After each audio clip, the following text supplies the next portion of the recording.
Hey, what's up, everybody? We're back with another BKFC Ask Me Anything for the Reddit. We have Christine Vicens. How are you doing today?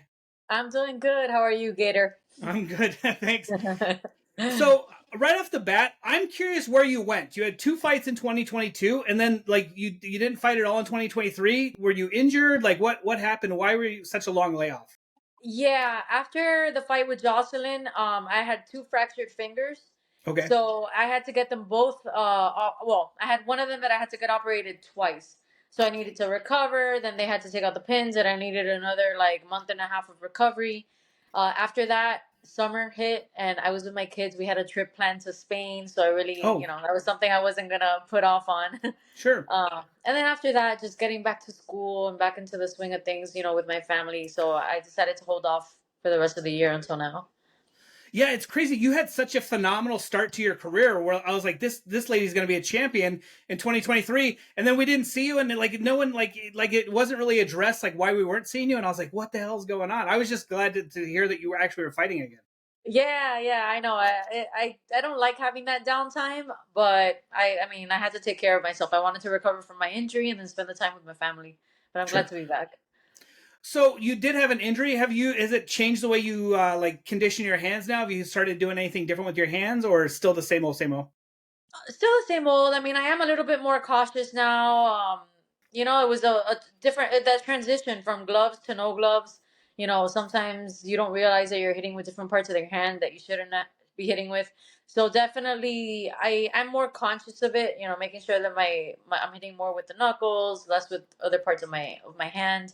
So I'm more conscious of it, but there's not anything in particular that I'm doing as far as training. Just a typical hand conditioning. Okay, so you've looked absolutely dominant in every round that you fought. Can you tell us about your combat experience and how you came to BKFC? Well, I started, I think must have been like 18 years ago now. I started it was at a martial arts school. It was like a kickboxing program, just to get fit, just because I was in college and I was like, I'm going to exercise for the first time in my life. I had never exercised before college. And I did it for fun, for fitness, and I loved the kickboxing. So then I went from like the cardio kickboxing into the self defense, more technical program, and I really liked it. And they told me, you're good, you want to compete? And I was like, yeah, sure, and I started taking on I had a kickboxing fight. Then after that, they offered me golden gloves, a boxing fight, and then a national golden glove boxing fight, which I won uh, the gold chain for the Okay. the national championship. And after that, I was like, man, I guess I am pretty good at this, and I decided that I was gonna stick to it. I had some obstacles along the way. Obviously, I had children. I had two kids. The careers. A lot of things got in the way, but I always seemed to bounce back from it. And now I was right before my debut with BKFC. I was training for my first amateur MMA fight, Okay. and I couldn't get an opponent because of my boxing experience. They would hear she's an amateur, it's a debut amateur MMA fight, but she has 15 years of boxing experience behind her and a national Yeah. golden glove. So they were like evading me. And then my manager brought up the idea of going pro and fighting for BKFC because of my boxing skill. And I said, let's do it. It's now or never. If I keep waiting for an amateur MMA fight, I'm not going to get anywhere at this point. Okay, so was your manager who approached BKFC, or BKFC had heard about you and they like reached out to you guys? Um, I don't exactly know that the relationship. I think my manager may have reached out to them. Okay. But they already had the network and the connection, so it was easy to get me in there, I guess, because they had already started talking about me before. It's crazy to see like Jade is like destroying people, and you went in there and you made pretty easy work of her. I mean, that was a hellacious cut that you had caused, but I mean, you were really tuning her up, and like I just for your pro debut, like to have such a like she's a very skilled, and she had a lot of fights prior to that too. I think no one I think a lot of people underestimated you because you were like you brand new, and then you came in and you changed everybody's opinion, and now I feel like you're like this crowd favorite, and you instantly won over all the audience. Yeah, absolutely. I know I was the underdog for that fight. Um, and it fueled me, and knowing that I was going up against a tough opponent just made me work harder. And the fact that I beat her, and I got the victory for that fight, that really was a confidence booster for me. And I'm glad that I was able to show everyone that, this girl that nobody has heard of came out of nowhere and was able to perform and take the win that night. I'm really excited about that. I'm glad that that happened, because I don't know how the course of my career, of my fighting career, would have gone had it gone otherwise. That's Jade is a great fighter. She's Sure. a tough opponent. And definitely, I'm glad that that's how I got my feet wet, because it really showed me what BKFC was about. It showed me about getting hit hard, about knowing how to defend myself.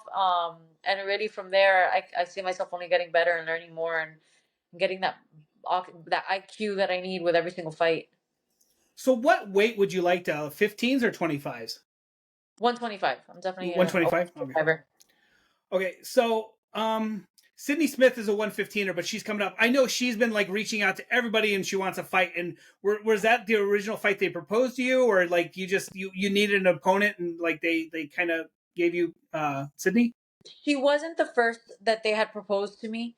Um, but of the options, like, there was some back and forth trying to find an opponent, and she's the one that said yes at the end of the day. She's about it, like, she was like, I know she's coming up from 115, but I guess, I don't know how that conversation went, but she was down for it.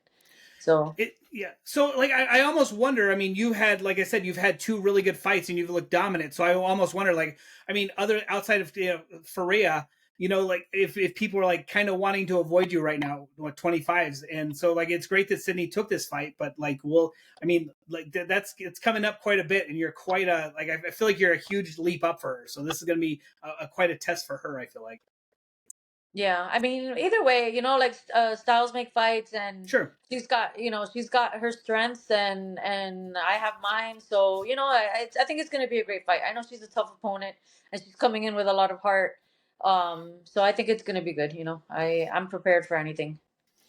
Okay, so we've recently, like, we've been discussing fighters talk about how like fighting is kind of like a hobby, and they fight to kind of pay for their hobby, but they all have a career. So what kind of job or what kind of career do you have? I am a general contractor. I have a construction company. I studied architecture. I have my degree in architecture. And I do fighting. I mean, fighting, yeah, it's definitely not what keeps a roof over my head. Sure. It's something I love. It's something that keeps me going. It keeps me motivated. It's something that I do because I love it. And yeah, the money's just to pay off all the money that I invest into fighting, I guess. But honestly, like, I just do it because I love it, and because I've noticed how it's not so much the fighting, but training in general has really changed my life. I came from uh, being depressed as a teenager. I lost my brother during right before my first debut, and during COVID, to a drug Okay. overdose. There's just just a lot of things that I wish other people knew, like, just the putting your mind setting your mind on something, doing something that you love and that fills you, something that, especially being a physical and mental sport, how it could really change your life and change your mood, and just it really did a lot for me, and that's why I do it. Besides that, I'm sorry, back to your No, you're question. good. I'm a general contractor. I have a bunch of hobbies. I love adrenaline, and this. I don't see myself stopping this anytime soon in the future. Maybe I'll have my own gym.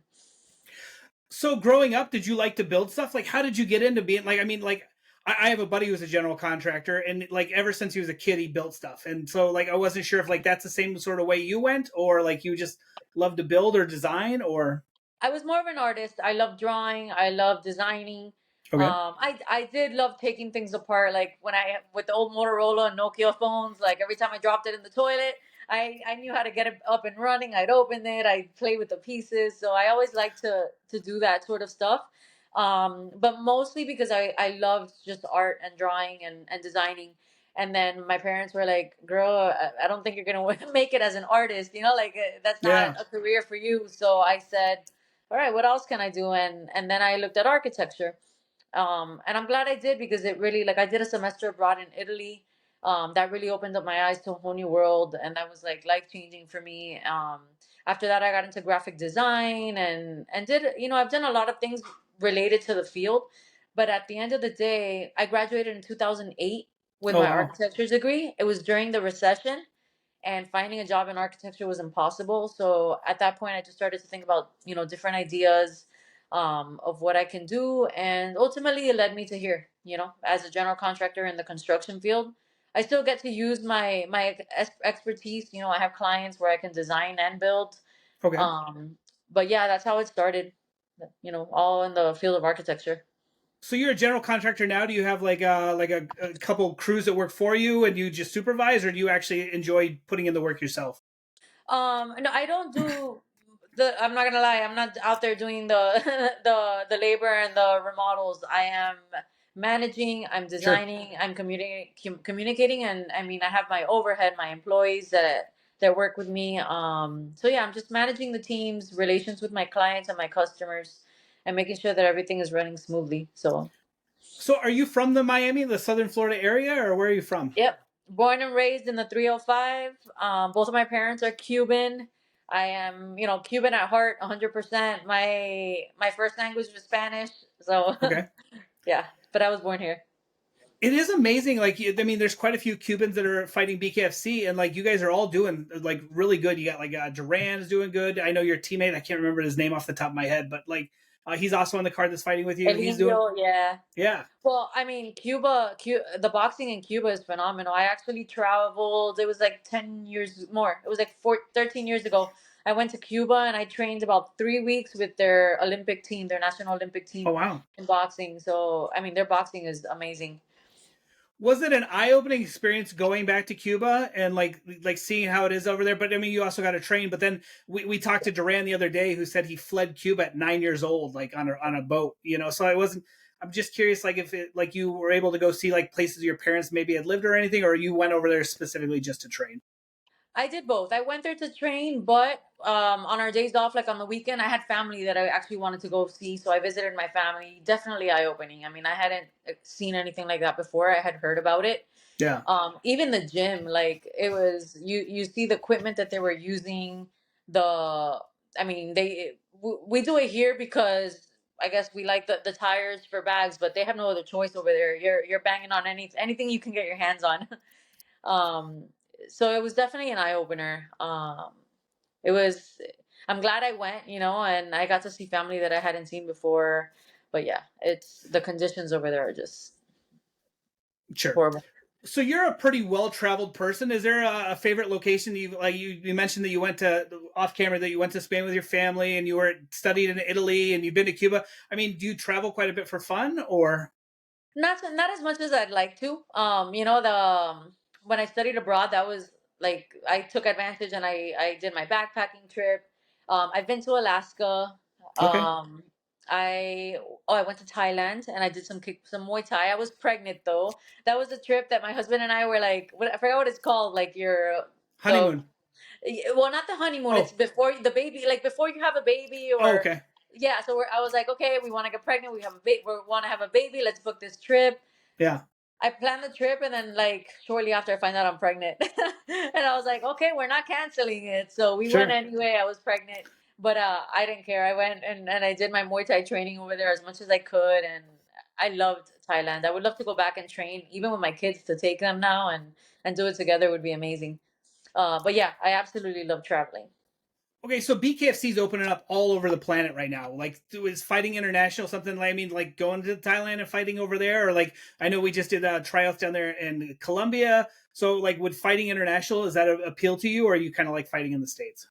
I mean, I love fighting here in my hometown. I have so much family, so much support. Everyone's here. I'm not. I would consider it. As long as I could take my family, because I do, Sure. especially if I'm going international. It's those kind of trips are obviously not going to be short trips. So as long as I'm able to take my family, take my boys with me, because they're getting at an age where they want to be a part of it. They're actually going to the BKFC fight for the first time to watch me. So they'll be there on February 2nd. So you talk about that. So like I've gotten to do some amazing things like working with animals. I got to like work with tigers and all that. And my son wasn't old enough to be able to do any of that. And it's at a point now where like the world's changed and he can't do a bunch of that. So my son, we're trying to get him to go to the BKFC that's going to be out in California. and like trying to get him like to be able to do more of this fun stuff and go with us, because I feel like memories are like the one thing that it's so important to make memories. I feel like more than anything. So Yeah, absolutely. I agree with you. okay, so I guess one of my last questions for you, this 125 fight, Misfit has talked about going up to 135. I don't know if she plans on like keeping the belt at 25 or dropping the belt and focusing solely on 35. So what do you see? I know you don't want to look past Sydney, but what do you see like in the future for you at 125? Well, the 125 division, I feel like it's actually like shrinking now. We have Taylor that's gone down to 115. Sure.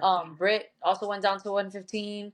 So I want to keep fighting at 125. I want to keep building my record. BKFC being a newer sport, I understand that we have more of an opportunity to get there quicker. So definitely a title shot down the line is going to be what I'm looking at. Sure. But yeah, I mean, I want to keep building my record and keep getting experience, and eventually that's what I want to do. I'd love to bring home the belt, especially my last fight. So the reason that I kind of was like, man, I got to do this is last fight, the day after the fight, my kids didn't go to the fight, but they saw me the next morning, and Okay. when they saw me, they're like, "Wow, mom, what happened to you?" I was all bruised and swollen. But my youngest son was like, "Mom, but where's your belt? Where's your belt?" And I was Sure. like, "Oh man, like that just like something in my mind just said, "Oh, I got to bring home a belt now." So something that definitely I'd like to do. Okay, I lied. So you mentioned you love adrenaline. Like, so what kind of adrenaline fueled stuff do you actually like? Do you like bungee jumper or skydiving, or what does it for you for adrenaline? Well, I mean, I've done the skydiving. I've always wanted to do bungee jumping. Roller coasters have always been my thing. I actually, I have like 15 or 16 hours towards my pilot license. Oh, That's okay. something I'd really love to get back to if I can afford it in the future. Get back to flying. But yeah, it's like just anything like that that gives me a rush. Even when they offered me the KFC, I'm very impulsive. So I was like, yeah, sure. I didn't even know. I didn't even know what I was getting myself into at that point. But I'm just one of those people that's like I'll say it and then I don't even think about it too much and I just go.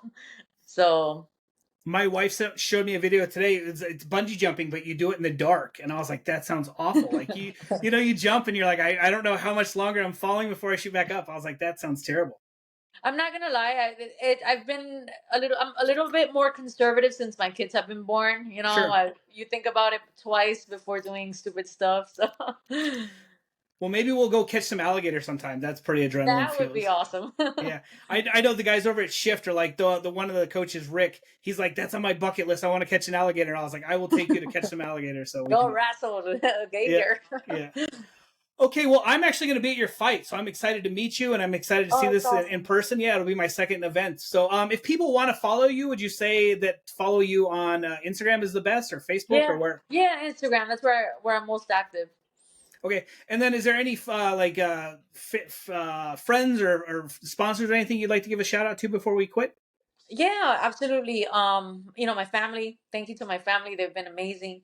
Also thank you to God for giving me these opportunities. Really, like I wouldn't have imagined at this point in my life, but he's opened some doors and has always been faithful to me as well. El Toro Loco, my management team, El Toro Loco MMA, my gym, Freestyle Fighting Academy. Also Michael Quigg at Donnybrook. He made Sure. this logo and this shirt for me. And if you want to get your fight gear, please go to my page and you'll find the link on there. That would be great to support us. And thank you to all the fans that really like are believing in me. I guess after I I showcased my skills, it's good. I like being the underdog sometimes, but it's also good to know that there's some people that believe in me out there. So thank Great. you guys. All right. Well, I appreciate it. Like I said, I look forward to meeting you. All right, likewise, me too. Say hi, You please. bet.